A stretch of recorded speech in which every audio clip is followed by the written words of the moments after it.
Eu entrevisto Gessé Souza. Ele está para lançar A Classe Média no Espelho, o novo livro, que vem na sequência de um best-seller chamado A Elite do Atraso, da Escravidão à Lava Jato. Esse livro está há 41 semanas na lista de best-sellers, tanto do Globo quanto da Folha. A Classe Média no Espelho trata de uma classe média que não respeita o chamado senso comum, que divide as classes sociais no Brasil em A, B e C, que é como as pesquisas eleitorais trabalham, que é como o Ibope trabalha, e o Gessé não gosta disso. Por que não é assim que você trata a classe média? Ou seja, não é a classe B do ABC tradicional? Porque essa divisão por renda, Paulo, ela é completamente arbitrária, no fundo, né? E ela não explica o principal, que é como é que alguém chega a ter uma renda, por exemplo, 1000 vezes maior do que de outra pessoa. Essa é a questão importante, e não o resultado, né? Tá. Então, por conta disso, a classe não é renda. A classe é reprodução de privilégios, né? E aí a renda é apenas um dos resultados, né? Da acumulação de privilégios, ou seja, o privilégio pode ser tanto positivo quanto negativo, né? A classe acumula esses privilégios de modo insensível, invisível, muitas vezes, pela socialização familiar, escolar, etc., desde o berço, portanto, Desde o berço. né? Reproduz uma certa situação. A classe média, na realidade, a classe média verdadeira, né? É aquela que reproduz um privilégio que é especialmente invisível, Qual é? que é do conhecimento. Ah, Né? Os portanto, dois. Conhecer é mais importante do que ter renda para definir a sua posição na sociedade. Exatamente. Ou seja, só vai ter uma renda, uma renda que seja importante, etc., Sei. quem acumulou o quê? Ou o capital econômico, e aí você é elite, que é muito Sim. pouca gente, né? Porque você tem títulos de propriedade, é isso que a reprodução econômica implica, né? E você, no fundo, quer dizer, a renda mais alta das assim chamadas classes A e B, né? Elas só são explicáveis, né? Sim. Pela acumulação das pré-condições para que você possa ter um conhecimento legítimo, Entendi. valorizado, prestigioso. Entendi. Isso vai lhe dar um bom salário, mas não apenas isso, vai lhe dar reconhecimento social e prestígio. Você, logo de começo no livro, você critica o que chama de marketing míope do PT. Quando o PT, baseado em pesquisas do professor Marcelo Neri, da Fundação Getúlio Vargas no Rio, criou o conceito de uma nova classe média, ou seja, a transposição de uma boa parte da população para a classe C e um pouquinho para a classe B, segunda divisão tradicional em A, B e C. Por que você chama isso de marketing míope do PT? Porque não precisava ter feito isso. Ou seja, a ascensão social que o PT efetivamente realizou já foi inédita, já foi histórica entre nós, né? Mas ela se deu no fundo o que eu chamo de ralé de marginalizados para a classe trabalhadora precária, o que é extremamente importante, né? Sim. Essa história de nova classe média, isso foi pior para a sociedade brasileira como um todo. Hoje em dia, se você entrevistar alguém da classe trabalhadora, ele vai se achar de classe média, porque aí o marginalizado é que é o pobre para ele, né? E o cara da classe média se acha elite, né? Entendi. Entende? Quer dizer, então isso cria uma confusão enorme. Uma distorção. Uma distorção de autopercepção. Tá. Você conta que desde novembro de 2015 você realizou 200 entrevistas qualitativas para produzir esse livro, A Classe Média no Espelho. Como que você selecionou essas 200 pessoas para fazer essas entrevistas? Qual o critério? Tá, quer dizer, eu usei dois tipos de materiais. Um foi o material de uma pesquisa que eu conduzi pessoalmente no IPE, quando eu era presidente. No governo Dilma. Exatamente, no governo Dilma. A gente estava querendo ajudar a questão do Pátria Educadora, né? Sim. Tentando ver como as classes... Exatamente. Então a gente fez Naquela altura, 600 entrevistas. Você trabalhava com o Roberto Mangabeira Unger. Exatamente, ele era o ministro e eu era o presidente do IPE. Então a gente tentava ver como as classes, a partir da socialização familiar, e a escola poderia repor, ajudar é uma associação familiar precária, que é a realidade de muitos entre nós, né? Mas a gente fez também 200 entrevistas com a classe média, para servir de contraposição. Eu me aproveitei disso, né? Li desse tempo essas entrevistas, mas eu também fiz, Paulo, dezenas de entrevistas eu próprio, né? A partir de novembro de 2016, né? Então eu usei esse material, que é um farto material empírico, né? E fiz também pesquisas, né? Claro, quer dizer, históricas, etc. Quer dizer, me deu um enorme, quer dizer, foi um esforço muito importante esse livro. Quando o sociólogo se transforma em repórter. Exatamente, a gente tem que unir essas coisas aí, né? Para que a gente possa compreender uma coisa que a gente não compreendia antes, né? Eu aprendi muito com esse livro. Bom, então vamos definir a classe média do Gessé Souza. Você diz que a classe média no Brasil é 20% da sociedade brasileira, sendo que 18% são a massa da classe média, 2% são a alta classe média, e a alta classe média é que comanda a sociedade. Exato. Tem um outro conceito muito interessante que eu gostaria que você explorasse, se possível, que você diz que esses 2% são a Bélgica no Congo. Perfeito. A Bélgica no Congo. Quem é essa classe média que não passa de 20% da sociedade brasileira? E quem é essa alta classe média? Exatamente. Esse é um tema, quer dizer, é uma pergunta extremamente importante. É o centro da sua problemática. Né? Ou seja, eu não estou pegando a renda. A renda é muito mais o resultado do que a causa disso. Né? Então a gente tem que ver como as classes se apropriam de certos capitais. Né? Os dois capitais mais importantes no capitalismo em todo lugar é o capital econômico e o capital cultural, que eu estou chamando aqui de conhecimento. Né? A classe média ela é privilegiada entre nós porque ela se apropria, né, do capital cultural mais valorizado, das universidades, dos cursos de língua, etc. Né? Mas a classe média, e isso eu aprendi no livro, isso não estava, quer dizer, eu não sabia disso, né, do modo como eu sei hoje, ela tem no fundo uma hierarquização interna, vertical, que é mais importante do que qualquer fracionamento horizontal entre elas. Né? E, quer dizer, isso historicamente entre nós. Tem uma organização vertical. Ou seja, tem uma hierarquia vertical, né? Quer dizer, ou seja, esses 20%, por quê? Por exemplo, num país como a Alemanha, o conhecimento ele foi disseminado. Então, a classe média é muito grande, né? Entre nós, o conhecimento, como antes a terra, né? O conhecimento ele foi restrito para essa classe média, né? Isso vai ser a base, inclusive, do bloco de poder depois, que a gente é um tema que a gente pode examinar em seguida. O que importa agora é que a gente perceba o quê? Ou seja, quer dizer, quem acha que é elite, se comporta como elite, etc., desde há 100 anos, é o que a gente poderia chamar de alta classe média. Ela não é elite, porque a origem dela não é o título de capital, quer dizer, não são títulos de propriedade, mas é uma trajetória típica de classe média, de apropriação de um conhecimento. Você vai a Chicago, você vai não sei o quê, você vai ser um CEO de um banco, né? Mas você é empregado do conselho de acionistas que lhe emprega, entende? Claro. Não é isso? Quer dizer, você vai ter, quer dizer, é claro aí que a diferença é pequena, quer dizer, você vai representar os interesses dessa classe, né, como essa alta classe média, que antes era composta por profissionais liberais, depois, historicamente, ela vai assumir, por exemplo, nos anos 70, a forma de uma tecnoburocracia, e que hoje vai ser a alta classe média do rentismo, né? Os sei lá, que vivem de juros. Do pessoal que vive de juros, que tem alguns milhões no banco, né? E que de algum modo tem um interesse ao menos racional, né? Com o tipo de sistema econômico que a gente tem. Então, para você, essa alta classe média, esses 2% são a elite da elite da elite, é o topo da pirâmide brasileira. É o topo abaixo da elite real. Da elite real. Que são os proprietários efetivos, que mandam nela. E que ela representa. Elas são delegados e representantes.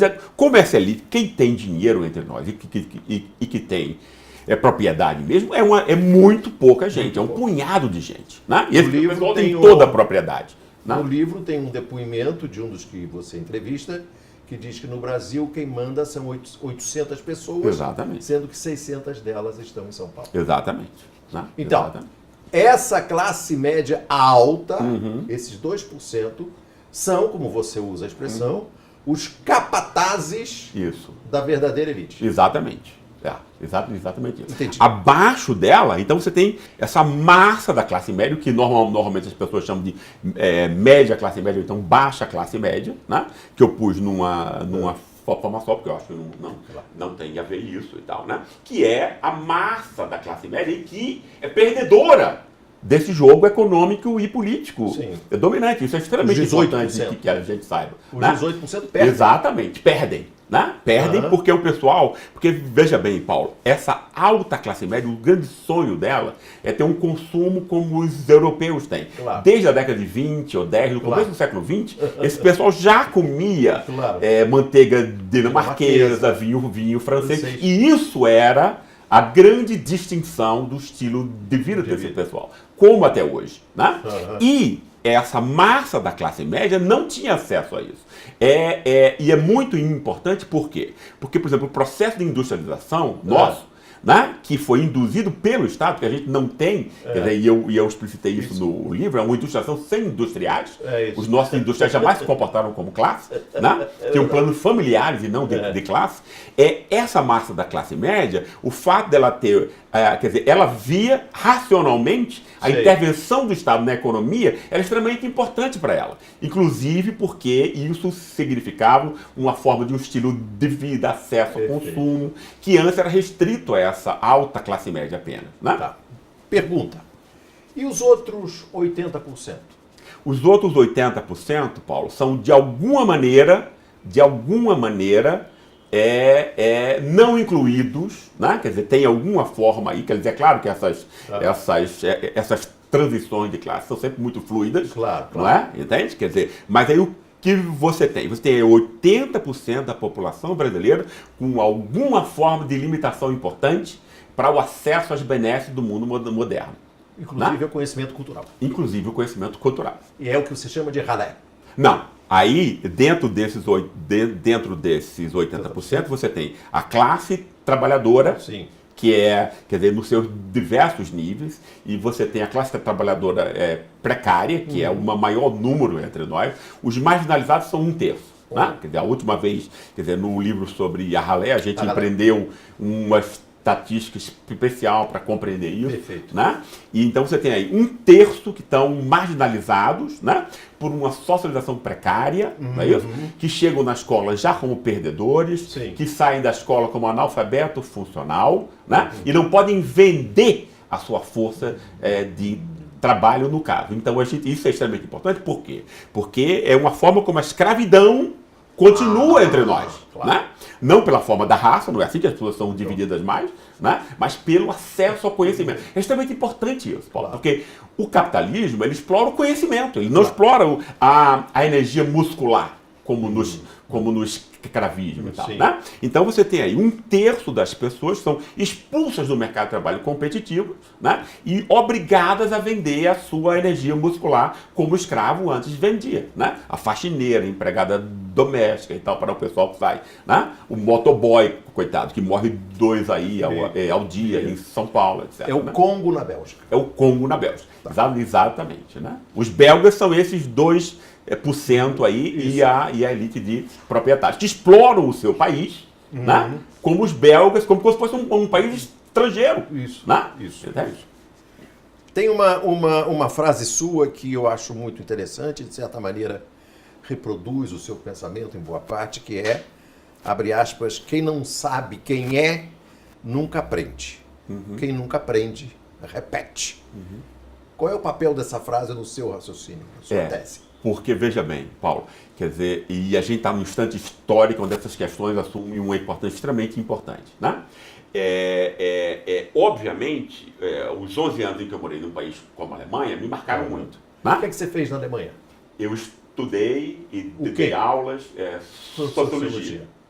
Né? E deu aula de quê? Eu dei aula também de sociologia.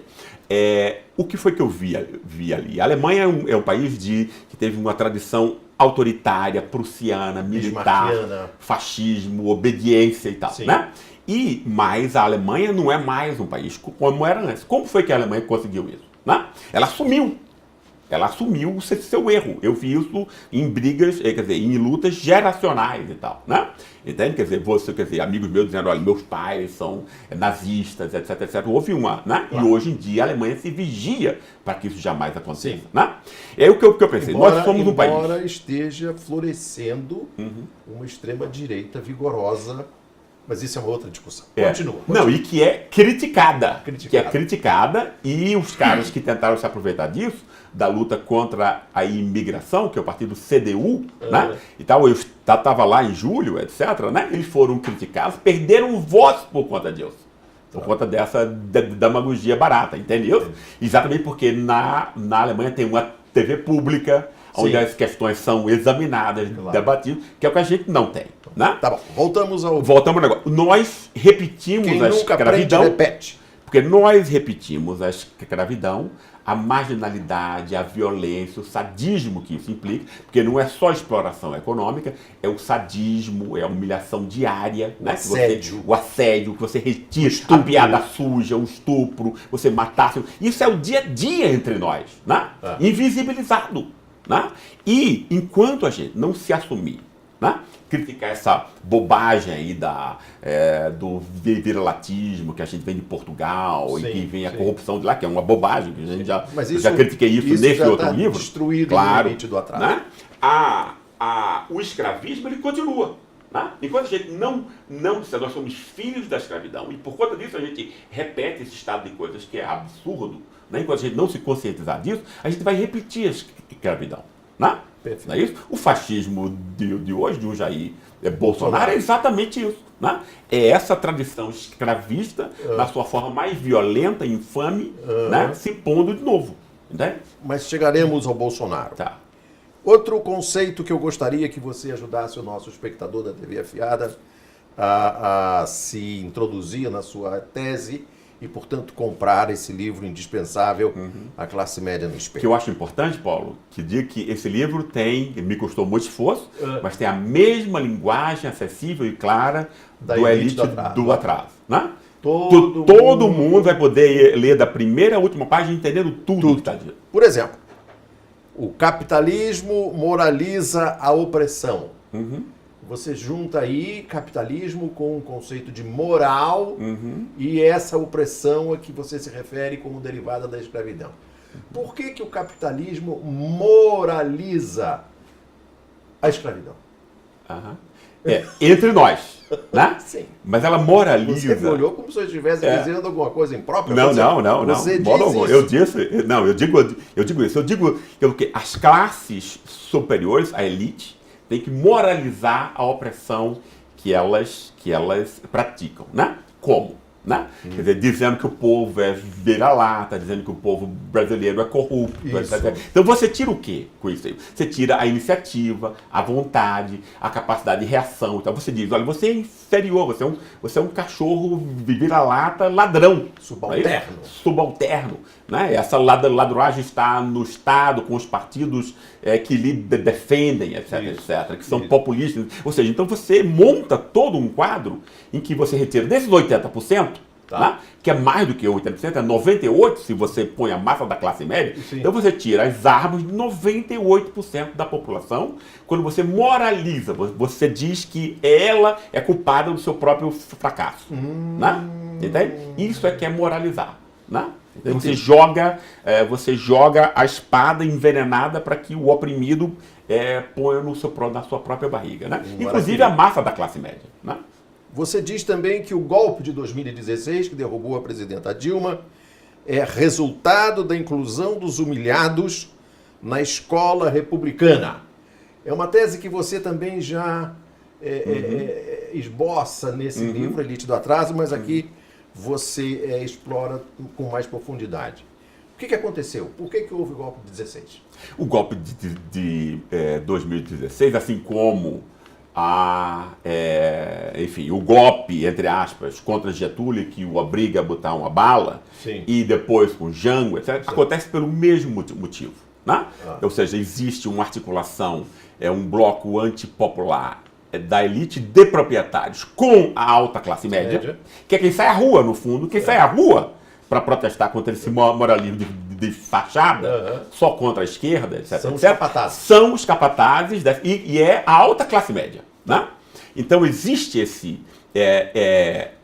bloco, né, que consegue de algum modo também convencer uma parte da massa da classe média, porque a massa da classe média meio que é dividida, né, esquerda, direita, né, no fundo, e você consegue isso como? Você manipula o medo dessas classes, né, do avanço, mesmo que seja mínimo, dessas classes populares, né? Então, todas as vezes, não tem nada a ver com a corrupção, óbvio, né? Porque você só sai à rua quando é a suposta corrupção, não comprovada, inclusive, de um partido, mas a dos outros partidos não sai ninguém à rua, então não é a corrupção, claro, não é isso? Então, se não é a corrupção, que diabo é? Né? Então, se você pensar, é sempre que há uma diminuição da distância social entre nós, entre a classe média real, esses 20%, e o mínimo avanço que seja desses 80% que de algum modo está excluído, especialmente da universidade, Paulo. Né? Então, quando você passa, quer dizer, o pessoal estava incomodado com o shopping center, com tudo e tal, mas quando você passa de 3 para 8 milhões de alunos na universidade, você está tocando no bunker, né, do privilégio, da reprodução de privilégios dessa classe. Né? Aí você transforma o quê? Esse canalha, que tem no fundo medo e raiva do pobre, né? Essa coisa da corrupção vem o quê? Vem ser o pretexto ideal para esse cara. Olha, eu não sou um canalha que odeia o frágil e o vulnerável que está posto lá por minha própria ação. É a humilhação diária, etc, etc. Né? Eu sou, ao contrário de ser um canalha, eu sou um herói da moralidade pública. Qual é o canalha que não gosta de ser definido assim? Né? Gessé, vamos tomar aquele ponto que você mencionou, que é o conceito de bloco de poder. Isso.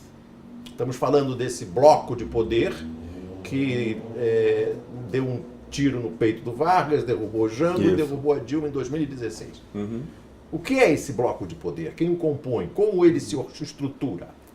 Bem, o principal é uma articulação entre uma elite de proprietários que vê o seu país como saque e rapina. Por quê? Porque a fração mais racional dos proprietários, né, é a fração industrial. Né? Por quê? Porque ela tem planos a longo prazo que são compatíveis, né, com o progresso da sociedade como um todo. Se você tem uma fábrica de carros, não sei o quê, você tem interesse que o operário tenha um salário minimamente decente que possa comprar aquilo que você produz. Né? Mas, Paulo, imagine se você é um cara do agronegócio, você vende soja para o mercado externo em dólar. O que acontece aqui não tem nenhuma importância para você.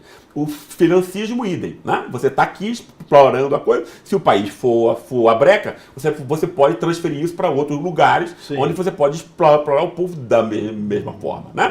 A nossa articulação é financismo agronegócio, desde há 100 anos. Né? Entende? Ou seja, então esse pessoal quer o saque a curto prazo. Né? Como está acontecendo agora, como sempre aconteceu. É predador, né? E ela está articulada aqui, a alta classe média, né? Que é o delegado e representante. Imagine, quem é a alta classe média? É quem supervisiona, controla o trabalho no mercado. Quem supervisiona, julga, assina embaixo, etc, no Estado. Né?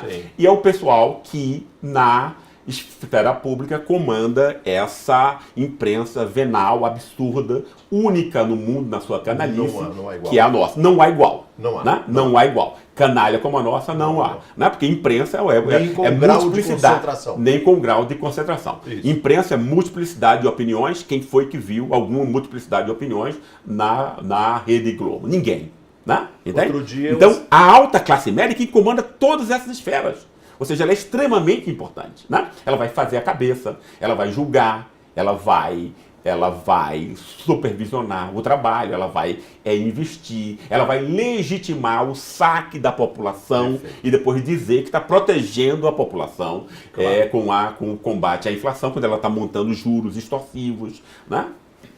Chegamos aí a um ponto interessante, vamos começar a tratar dos seus personagens.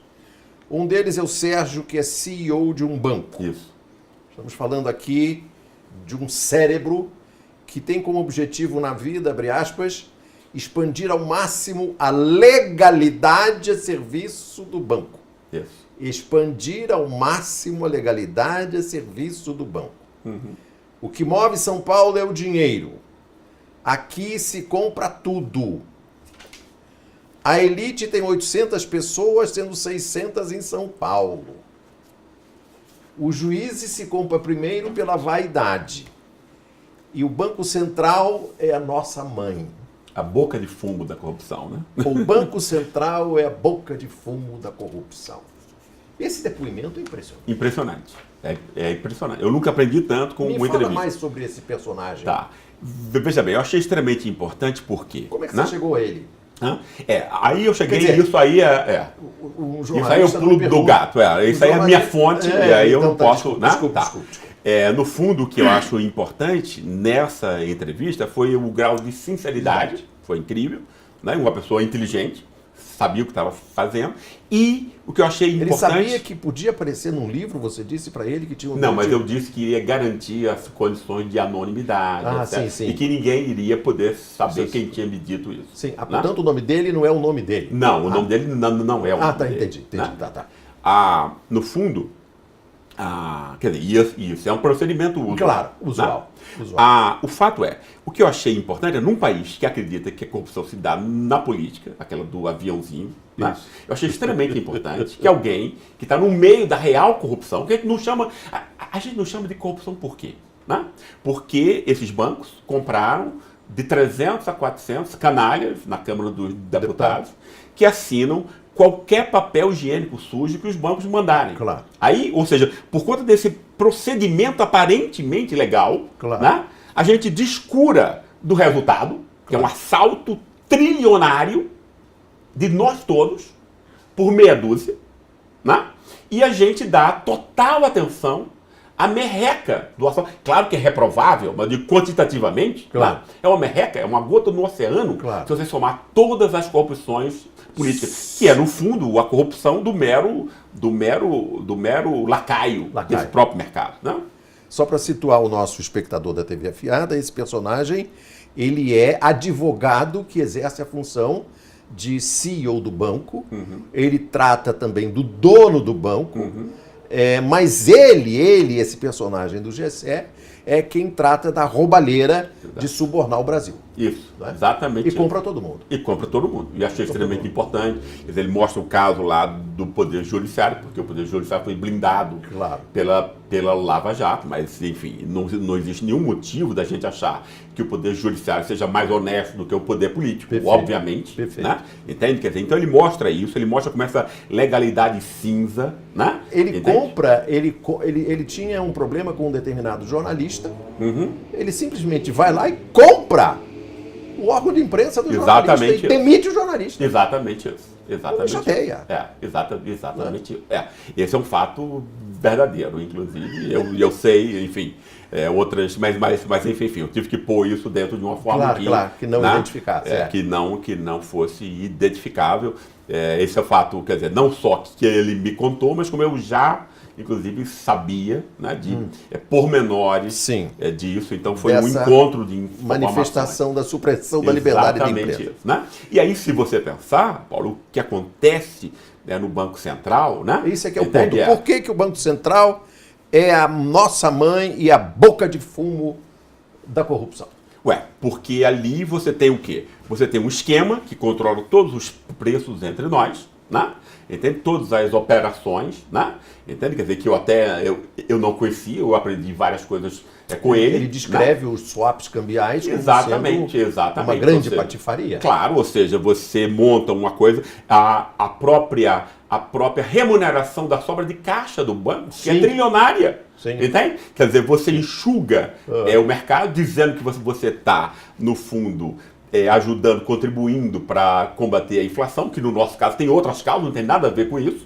Né? No fundo, você está pegando o orçamento do povo, dando 1 trilhão de graça aos bancos, que não fazem nada e recebem esse dinheiro. Né? Aí você tem uma dívida públicas, Sim. não tem nada de pública, porque não tem nenhuma contrapartida. Não. São dívidas ali privadas de bancos, várias delas com uma carga de suspensão de serem prescritas e que assaltam o povo inteiro, né? Centenas de bilhões, né? Entende? Quer dizer, essa é obviamente a corrupção, que a gente não chama de corrupção, porque ela é legalizada por esse joguinho barato aí de um congresso extremamente comprado e venal. E não é pública porque não se tem acesso à sua composição. Também isso. Paulo, como é que você paga alguma coisa que sem saber a quem você paga?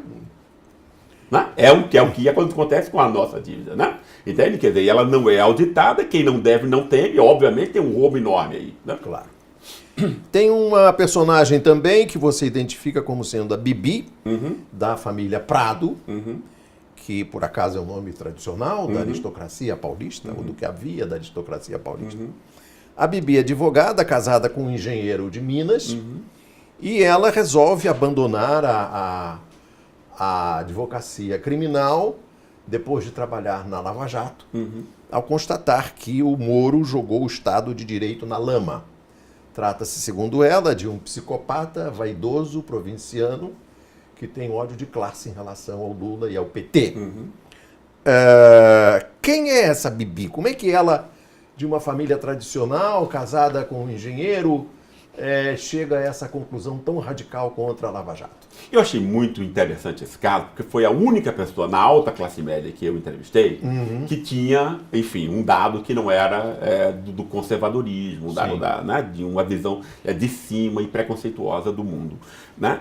E, no fundo, foi um dado concreto, ou seja, ela, né, quer dizer, ela tem uma opinião distinta, até, quer dizer, mais matizada sobre pessoas como Janot, como Bretas, etc. Com Moro, ela disse que não era, quer dizer, que foi uma coisa que ela jamais tinha visto, uma coisa dessa e tudo, né? E que ela ficou tão enojada que ela quis se retirar desses casos, né? Isso deu a ela o quê? Uma concepção sobre como o mundo funciona, como o Brasil funciona, como a justiça no Brasil funciona, que ela nunca tinha tido antes, oportunidade, né? E eu achei muito, muito interessante, que até mesmo nessa classe, que tem tudo para ser extremamente preconceituosa, porque afinal ela está objetivamente ligada, efetivamente, a essa elite que é predadora, né? E idolatra o Moro, exatamente isso, né? Entende? Quer dizer, e ela montou uma concepção a partir de experiência concreta, ou seja, não foi ninguém, não foi lendo nada, não foi ouvindo nada, não foi se convencendo de nada, ela viu aquilo, né? E que a enojou como uma advogada que acredita que o direito, a presunção de inocência, a defesa deve ser posta em primeiro lugar, né? E ela critica o Supremo Tribunal Federal, que não se contrapõe às decisões do Moro, inclusive no caso de violar o sigilo telefônico de advogados. Exatamente isso. Ela menciona isso claramente. Exatamente isso. Ela julga também o Supremo. É exatamente isso, né? Porque aí no caso é quando se dá essa forma onde a Lava Jato é estimulada pela imprensa venal, né? Sim. Chantageia o Supremo, o acanalha, no fundo, a palavra é essa, e o põe abaixo, né, de disposições arbitrárias, né? Vamos chegar agora ao tema do bolsonarismo que você discute no livro. Tem um personagem que é o Caio, gerente de fazenda, que tem como hobby fazer exercícios de tiro em casa, deu um safanão na mulher, porque a mulher escondeu as armas dele. Não, escondeu a arma não, escondeu a chave do carro para ele não ir para pescaria. Para pescaria, a chave do carro, desculpe. Ele foi lá e deu um empurrão na mulher. Tinha um promotor que estava chateando ele deu um aviso ao promotorzinho, ou seja, deve ter feito alguma coisa ilegal. Tem um agente imobiliário que dirige agora carro de luxo. Tem um engenheiro que virou motorista de Uber. E todos eles são bolsonarianos. O que é o bolsonarismo, segundo a sua pesquisa? Pois é, isso é muito interessante, porque no fundo, Paulo, eu fiz muitas entrevistas e eu criei tipos, são amálgamas de pessoas, de várias pessoas, que eu peguei as características principais, né? Tá. Exatamente. E no fundo, esse latifundiário eu achei incrível, porque, né? Ele é a favor da Lava Jato, ou seja, ele seria contra a corrupção, Sim. mas ele é o primeiro a fazer a corrupção. Sim. Quando, né? Quer dizer, ele usa a mesma guia de vender o feijão 24 horas, quando a guia só vale para uma transferência, Sim. né? E ele não vê nada de errado. Não, aí o promotor começa a chatear ele, vai lá e dá um susto no promotor. Exatamente. Quer dizer, e um promotor real, né? Real. Verdadeiro, que está ali defendendo a lei, né? No caso, veja bem, eu achei extremamente interessante esse caso, por quê? Porque ele mostra como a elite brasileira funciona, né? Ou seja, ela realmente acha que ela pode tudo, que vindo dela, então, não é erro, não é corrupção, não é nada. Claro. Né? Entende? E ela está se contrapondo qualquer forma que seja de limitação do seu poder. Certo. Por conta disso, ela quer armas para matar, Claro, enfim, claro. Indiscriminadamente. Né? Claro. E eu achei o quê? Que quer dizer, no fundo, essa porcentagem, então, que o Bolsonaro tem nas classes altas, pega esse tipo de gente, né? Sim. Muito basicamente. Ou Mas seja, como explicar o bolsonarismo dos dois, o engenheiro que virou motorista de Uber e o outro que era agente imobiliário e foi ser motorista de um carro de luxo? O que eles têm em comum para que se tornem bolsonarianos como o tal dono da fazenda? Achei extremamente interessante isso. E essa pergunta é extremamente boa. Quer dizer, no fundo, o que você tem? Você tem de dois lados aí, né? Quer dizer, é claro que se Bolsonaro tivesse votos só na classe alta, ele não ia ter voto nenhum, afinal a gente não está na Dinamarca. Né?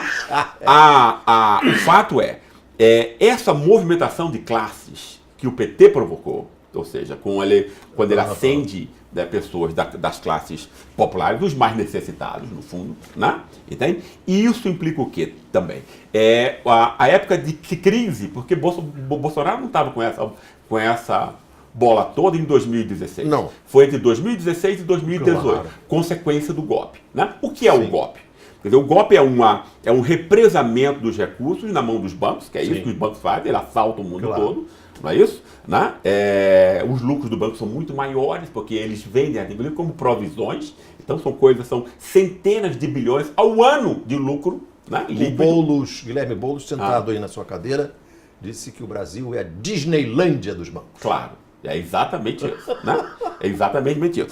Com esse dinheiro todo chupado aí para o rentismo, né? Não sobra nada, a Petrobras quebrada, pouco dinheiro para todo mundo. Essas são as razões racionais dessa pobreza, não é isso? Mas ela é explicada pela questão da corrupção. Como fica a cabeça dessas pessoas que ouvem CBN, veem a Globo, como vão interpretar o mundo sem as armas? É para isso, e né? acordam vendo a Miriam Leitão. Exatamente, incrível. Então você pode imaginar. Então esse pessoal, né, quer dizer, tem medo real da proletarização. Você usa a expressão medo da decadência. Medo da decadência, medo de virar proletário. Que entre nós é uma coisa muito maior do que esse medo de você ter menos dinheiro. Porque significa animalização. Significa que a polícia pode chegar na sua casa, esculachar com você, etc. Quer dizer, é perda da dignidade humana. Né? Entende? Quer dizer, é a ameaça que está posta a esse pessoal, né, da baixa classe média, digamos assim, da massa da classe média, que antes tinha alguma coisa. Quer dizer, o que eu achei extremamente irracional é que esse cara, que antes era agente imobiliário, Sim. fazia uma grana muito boa nos tempos do PT, do PT. Lula, quando tinha economia, Claro. aqui, né? Quando não tinha dinheiro circulando para todos, Sim, etc. sim, né? sim. Ele perde isso e ele culpa o Lula. Ele tem certeza que Lula tem dinheiro escondido na Alemanha. Porque ele é muito amigo da Merkel. Ou seja, você vai no nível de fantasia incrível, né? Porque você precisa defender a sua crença. A né? Angela No Merkel fundo. esconde a fortuna do Lula. É um negócio Exatamente. E aí, Paulo, a explicação é muito interessante, por quê? Porque esse cara ele foi socializado no mercado, então ele é meritocrata, ele acha que pelo esforço dele ele pode crescer ou pode diminuir, então se ele decair, é culpa dele. Mas como ele pode, então, jogar essa agressividade contra ele mesmo? Não é isso? Então ele tem que exportar. né? Então fica perfeito, já que a mídia inteira já leu isso. Ele diz, olha, não, a culpa toda dessa sua decadência tem a ver com o PT, tem a ver com o Lula, etc, etc. Né? Então pronto, então você tem aí o quê? A desculpa perfeita, onde você pode externalizar num objeto externo, né, claro, aquela agressividade que pela sua própria concepção de mundo, de outro modo, você teria que dirigir a você próprio. Né? Então você tem aí o medo da proletarização, implicando o quê? Todo um rebanho aí disponível para esse tipo de discurso que tem a ver com o fascismo, né? E com o ódio, com a violência. Antes de chegarmos à nossa última personagem, que é a Lídia, sobre o racismo, eu queria, aproveitando esse seu gancho, que você explique para o nosso espectador da TV Afiada o conceito que você usa de expressivismo. Tá. O que é expressivismo? O expressivismo ele é extremamente interessante, porque eu acho que esse, eu te confesso, Paulo, é um dos, enfim, talvez o melhor livro que eu tenha feito. Né? Eu concordo. Ele está numa linguagem extremamente... Perfeito. Eu consegui pôr de um modo mais compreensível, né, temas que eram muito difíceis de serem explicados. Um deles é o tema do expressivismo. O expressivismo é extremamente importante para várias coisas. Para duas coisas a gente pode ver aqui. O que é o expressivismo, no fundo? É a importância da noção de personalidade sensível. Né? Entende? É a forma como você tem a desigualdade, por exemplo, em países avançados. Né? Mesmo em países como a Alemanha, Suécia e tal, você tem um patamar da dignidade mínima que é universalizada, não é? Mas você tem pessoas, né, que, por exemplo, se vestem bem, falam bem sueco, entendem de vinhos, etc, etc. Esse pessoal monta uma solidariedade entre os seus, que são os amigos com os quais ele vai fazer negócio, a mulher com quem ele vai casar, etc, etc. Entende? Então, você monta o quê? Um preconceito contra aqueles sub-humanos, de algum modo, quer dizer, menos humanos ou menos sensíveis do que você. Menos sensível. Né? Entende? Que você pode legitimar a desigualdade efetiva. Claro. Porque a legitimação da dominação é extremamente importante para o dominador. Claro. Ele quer saber que ele tem direito a ela. Claro. Né? Entende? E isso foi utilizado pelo capitalismo financeiro. Né? Ou seja, esse tema do expressivismo ele foi utilizado pelo capitalismo financeiro para turbinar a esfera da própria produção. Né? Diz assim, olha, quer dizer, porque lembra que o expressivismo está na base de todas as revoluções da década de 70. Lembra? Ou seja, vamos montar aqui uma coisa que não é só produtivista, uma coletividade, uma individualidade ilimitada, que possa se descobrir quem é e tudo para esse tipo de coisa. Né? Exato. E isso é o quê? Isso é um fim moral último, você próprio se conhecer e tudo para isso. É muito mais do que você ser uma abelha que só faz produzir, não é isso? Mas o que foi que o capitalismo financeiro fez? Pegou essas noções de criatividade, originalidade e tudo, e pôs como instrumento para a produção no capitalismo. Né? Então você não chama mais o seu empregado de empregado, você chama ele de colaborador. Não é isso? Aí muita gente não tem mais a noção de que você é explorado por um patrão, porque no fundo você tem uma dívida no banco. Então você trabalha 14, 15 horas ao dia achando que você está trabalhando para você e não para o banco, só porque o patrão ficou abstrato e invisível. Entende? Então você monta uma dominação que você coopta os oprimidos. É por ela que se pensam livres. E tal, né? Então é extremamente importante isso. Né? E que aceitam essa dominação. Né? E chegamos então a uma das personagens mais fascinantes do seu livro, que é a Lídia. Hoje é funcionária de uma empresa do ramo farmacêutico, uma negra, que tem um conceito muito interessante. Todo racismo é uma coisa só. O que é isso? Essa foi uma das melhores entrevistas que eu tive na vida, apesar de ser muito, enfim, ter me emocionado muito. E o que eu achei importante nisso aí, Paulo, foi saiu da boca dela, né, algo que é exatamente uma das coisas que são principais aí no livro. Né? Que é mostrar o quê? Racismo não é uma coisa que tem a ver com a raça, entre aspas. Não tem a ver com a cor da pele. Essa é só a forma. É uma forma extremamente importante, obviamente, ela vai estar misturada aos outros racismos, né? Mas é só a forma mais visível de racismo. Mas como a gente não vê os outros racismos, esse passa a ser o único racismo que a gente consegue ver. Não é isso? Mas se a gente prestar atenção, racismo é uma operação, né, aonde você divide o mundo entre gente e não gente. Gente e subgente, né? Isso acontece culturalmente. Pensemos nos Estados Unidos e na Europa. Então são pessoas que são tratadas como gente. Mas latino-americano e africano é não gente, né?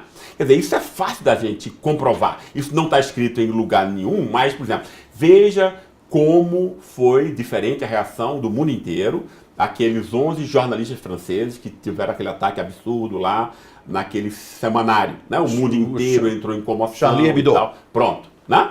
11 franceses, né? Aí morre 800 mil pessoas no centro da África e ninguém se comove de coisa nenhuma, entendeu? Não. Ou seja, então, por quê? Porque não se verte uma lágrima. Não se verte uma lágrima. Por que isso? Porque, na realidade, na cabeça de nós todos, do planeta inteiro, né, africano é subgente e a gente não se comove com a morte desse subgente, e o francês é gente, né? Claro. Isso acontece também com as classes, ou seja, a classe superior, não é isso? Então, a classe média se comove quando alguém da classe média é sequestrado, acontece alguma coisa. Isso causa comoção, etc.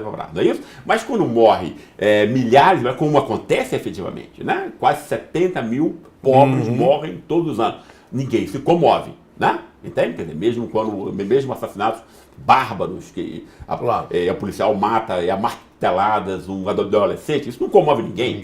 Não é isso? Entende? Quer dizer, então, obviamente, existe um racismo de classe. Sim. Né? Das classes que são marginalizadas, subhumanas, etc., e das classes que são superiores, né? Que não é só o racismo. E ela, então, como ela tinha sentido o racismo de raça, sim, né, da própria mãe, que dizia que branco era melhor mesmo. Isso, ou seja, esse racismo. Porque o racismo ele funciona desse modo insidioso, ele contamina o próprio oprimido, né?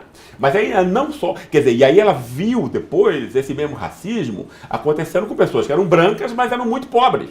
Né? Entende? Aí a mãe era culpada, ela nem sabia que tinha uma vacina, mas todos a culpavam pela filha ter morrido por ausência de vacina, que ela simplesmente não sabia. Ou seja, então era uma. Entende? Quer dizer, aí ela episódio que ela conta, saiu da boca dela isso, né? Ela conta o episódio de uma mãe que foi responsabilizada pela morte de uma criança porque não tomou uma vacina que a mãe não sabia que existia. Exatamente. Né? Ou seja, então ela disse, quer dizer, e a mãe estava no desespero total. Já, né? Então, quer dizer, aí saiu da boca dela, ou seja, é como se todo racismo fosse uma coisa só. Eu achei isso lindo, porque muito mostra como, né, como exatamente... E a certa altura, ou não sei se é você ou se ela que diz, já não me lembro mais, que o racismo de classe desarma o pobre, rouba a sua capacidade de reagir. Exatamente, exatamente.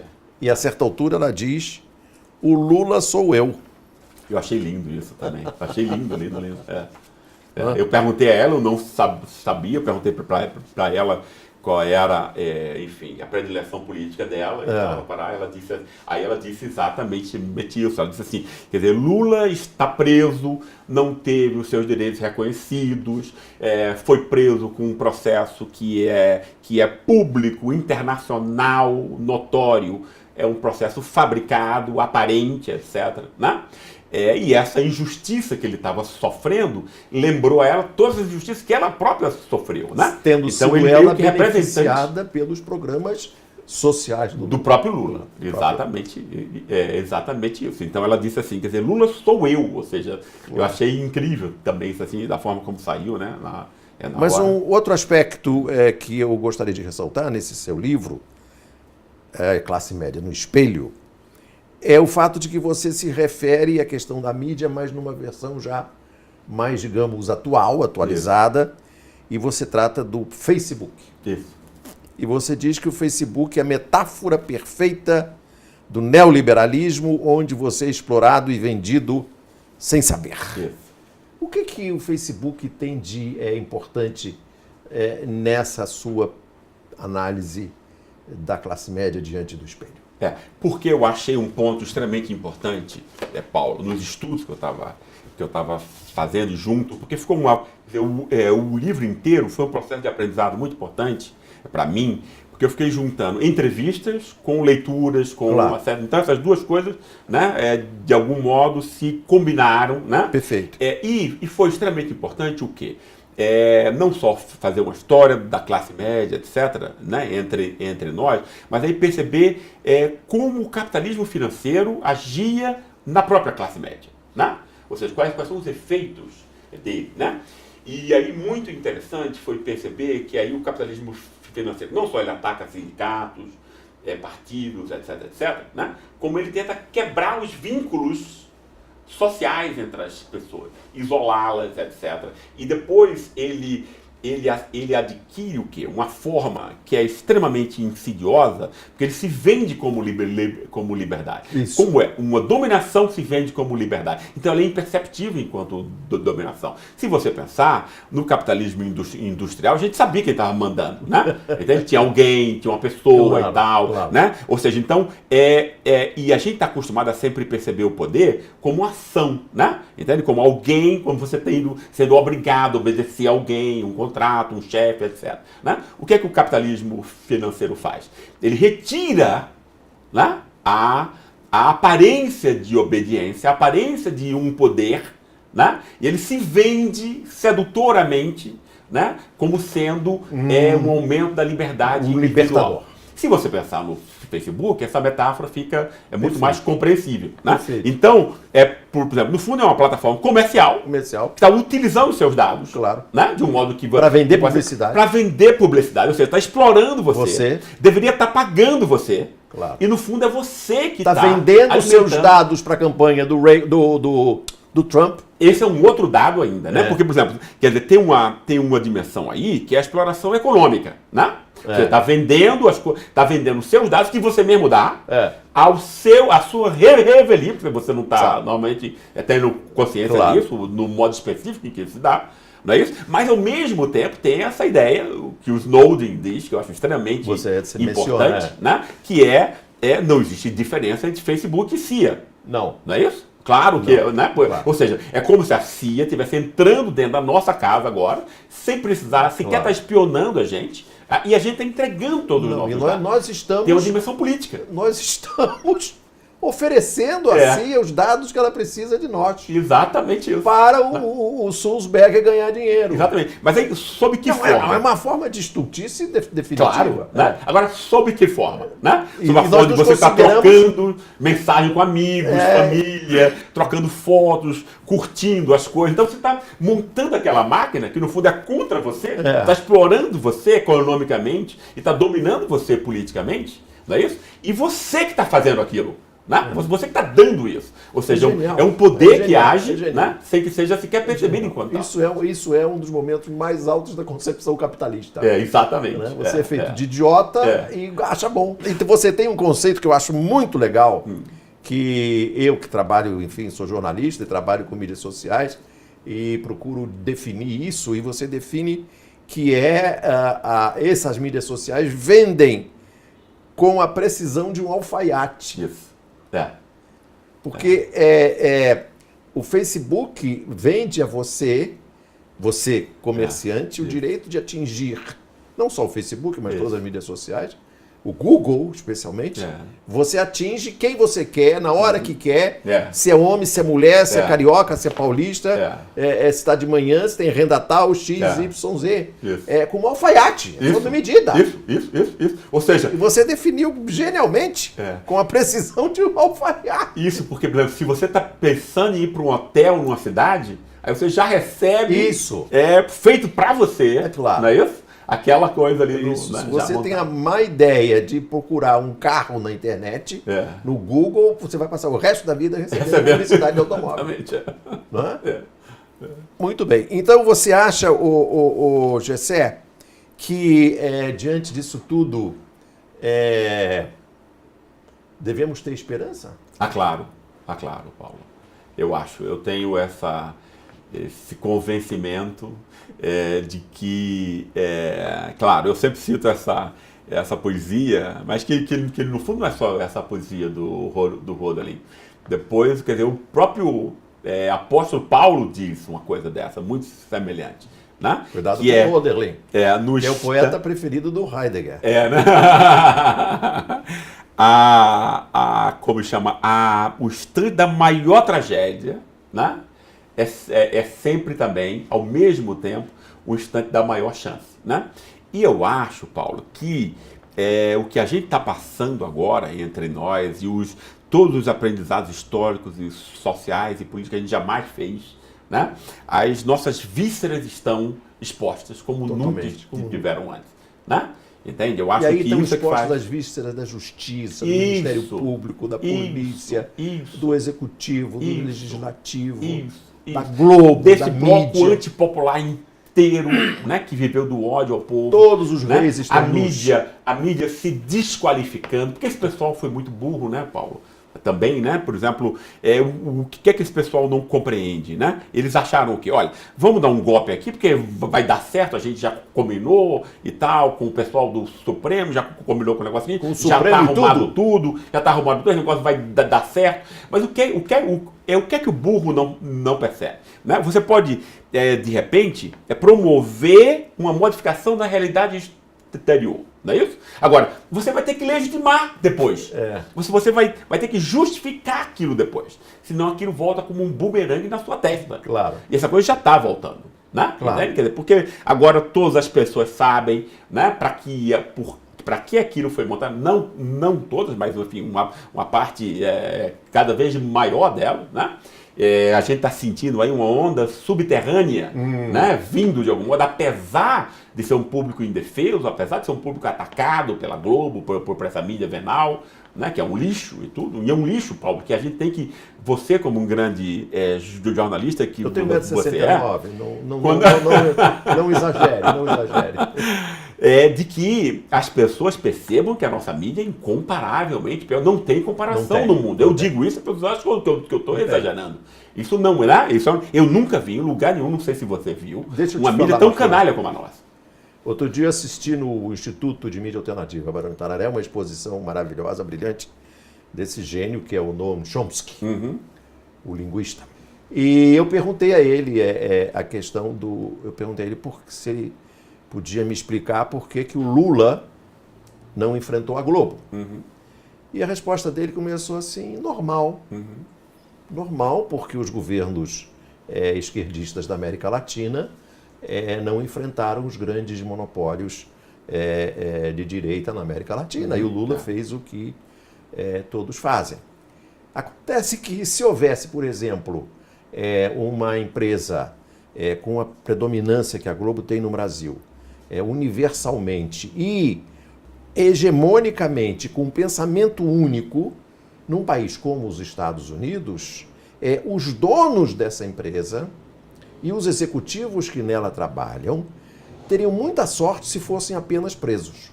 Pois é. Bem, quem sabe isso não quando acontece ainda, né? Entendeu? Eu acho e na Alemanha, seria possível? Impossível isso.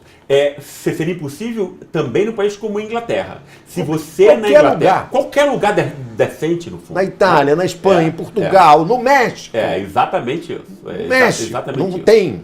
E Paulo, e a gente tem que aprender com isso, né? Porque senão a gente vai repetir a mesma coisa das pessoas que não conhecem o que foi a ditadura militar, tentarem, entende? Porque nunca houve uma crítica efetiva, é aquilo que eu digo sempre, né? Quer dizer, a gente continua com relações escravocráticas, a gente sequer tomou consciência de que nós somos filhos da escravidão e a continuamos com outros modos, né? De um outro meio. A gente também não fez uma crítica sobre a ditadura militar, não é isso? Não houve uma crítica. Mesmo o exército tinha que pedir desculpas, mesmo que as pessoas não fossem presas por conta do compromisso com uma lei da anistia, mas tinha que ter reconhecido publicamente as desumanidades, a tortura, a corrupção, que a gente sabe que campeava solta, etc. E ter pedido desculpas à sociedade como um todo. Isso não aconteceu, então você tem o candidato que você tem agora, né? E a gente tem também que aprender os desmandos que as corporações jurídicas estão fazendo, que as corporações... Eu quero ver que alguém vai ter a cara de pau, né? Se a gente tiver daqui a alguns anos, quer dizer, a democracia ainda entre a gente, dizendo que a imprensa deve ter liberdade de expressão, né? Depois dela ter usado isso, né? Entende? Do pior modo possível, de um modo partidário, para dar um golpe, né? Isso porque... E 30 anos depois diz que está arrependida. Exatamente isso, mas aí o país já foi a breca. Já foi a né? breca. Entende? E é extremamente importante esse processo de aprendizado. Por quê? Porque as pessoas sempre pensam o quê? Ah, fulano de tal roubou tanto e tal. Agora, compare isso, o fato de você agredir a presunção de inocência, banalizar vazamentos ilegais. Você compromete o quê? A base dos acordos morais que seguram a democracia. Entendeu? Incomparavelmente. Dinheiro, você repõe. Agora, como é que você vai repor toda essa crença, esse processo histórico que é extremamente difícil e tal, de uma sociedade como um todo, né? Sim. Dando seus primeiros passos para um acordo democrático. Quem destrói isso é o quê? Né? Gessé Souza, entramos agora no capítulo da atividade política explícita e eu quero agradecer a sua entrevista. Obrigado, meu querido. Como sempre, um enorme prazer. Eu até esqueço que estou dando entrevista quando você. Eu espero não esquecer. Você sobe no palanque.